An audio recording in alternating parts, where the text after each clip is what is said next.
Alright, so here's a video of the new 29-gallon tank I have set up. I've played around with the layout a lot till I'm really happy with the way everything's placed. I've got a Phoenix Planet Plus 24/7 cc 30-inch up on top for lighting. I've got three 20-pound bags of Echo Complete, which give me about 3 inches worth of substrate here. Got this piece of driftwood added for a little bit of coverage for the quarries when they want to hang out, as well as aesthetics. One Amazon sword in the back, some little Starogiant, I think repins, if I'm not butchering that name. I've got like 4 of those planted around. The Kraken or Calamastrum plant. I'm not even going to try to, I'm sure I'll butcher that name. That should grow up and fill that whole middle out, and those little tentacles will extend probably to both sides of the tank once it grows out.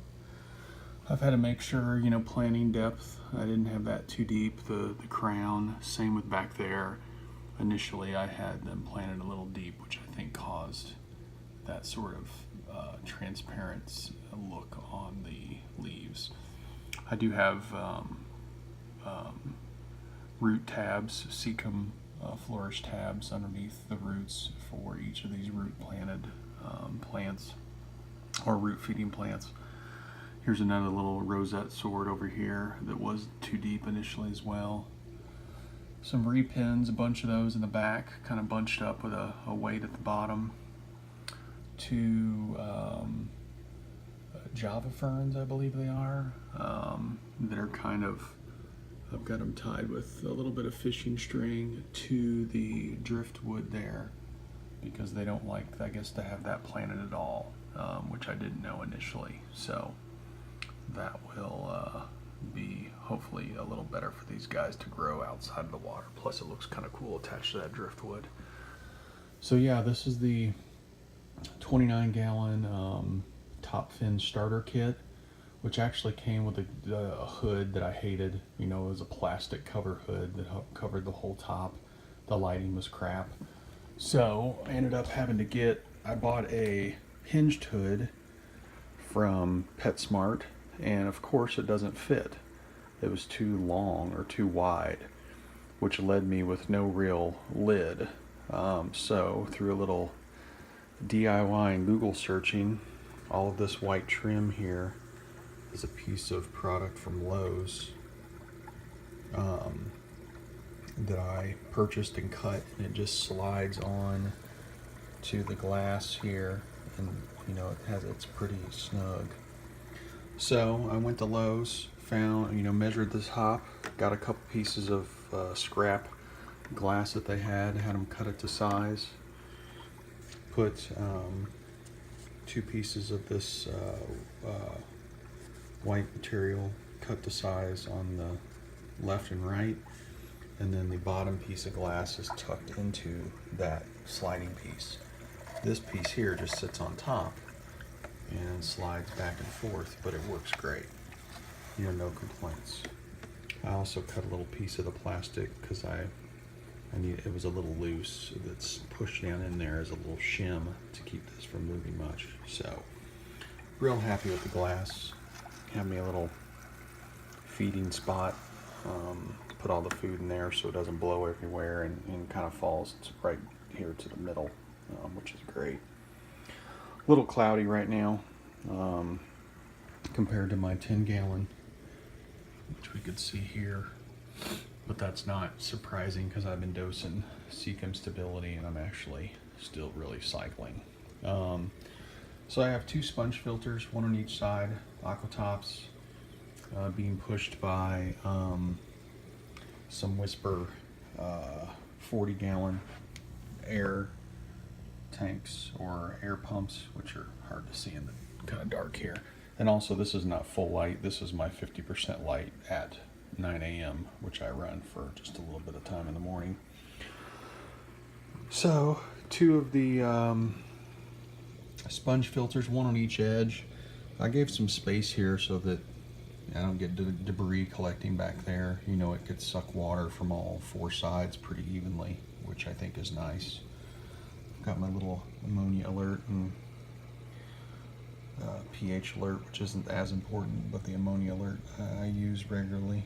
So, you know, we're safe right now, even though we're cycling.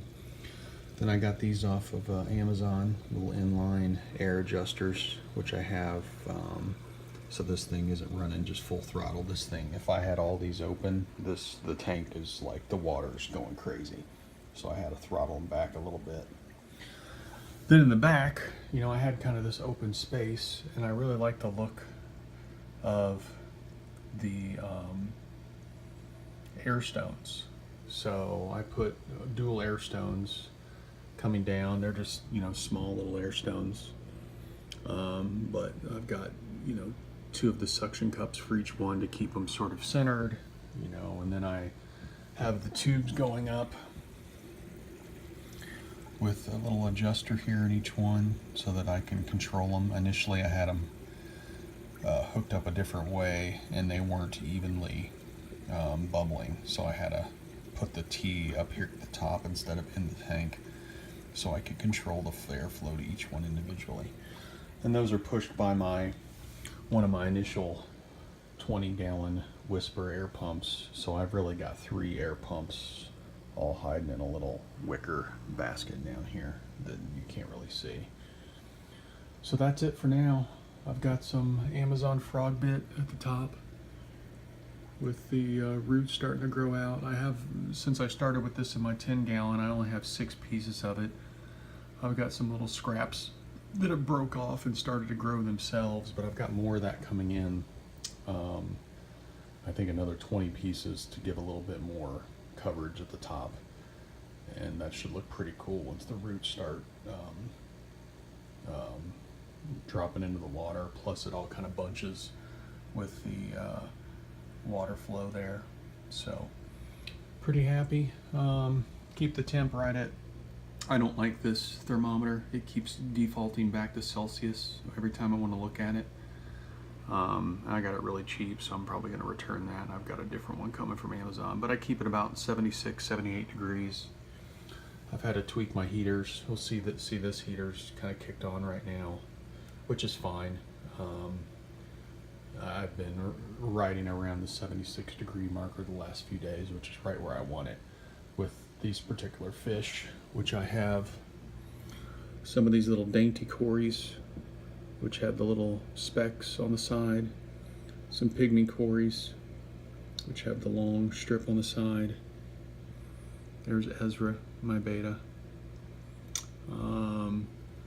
A school of Harlequin rasboras. And we just saw one of the ottos.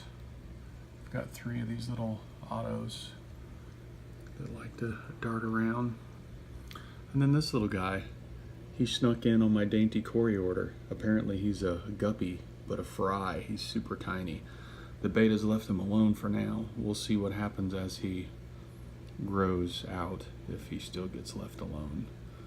And that's about it, guys. So there's my tank. I hope you enjoyed, and I'll continue to update as this thing matures.